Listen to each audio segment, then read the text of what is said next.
What's going on, folks? I'm gonna show you how you be changing out your back. Basically, it's the light that lights up your license plate on a Chevy Tahoe. You have two bulbs back here. You have one right here, and you'll have one on the other side. It's a pretty simple job. It just takes two screws, Phillips size screws. Just kind of want to take out these two screws right here. It's pretty simple. You just take those two screws out, and once you do that, you can look up inside of there. You'll have a bulb in there.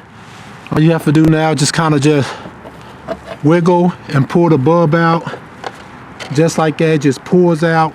Then you could take your other bulb and just plug it right back up into the spot, and you should be good.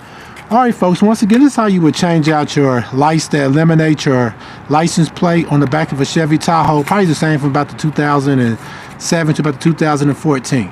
All right, please check out the other helpful videos. Please like, subscribe, and share. Thanks.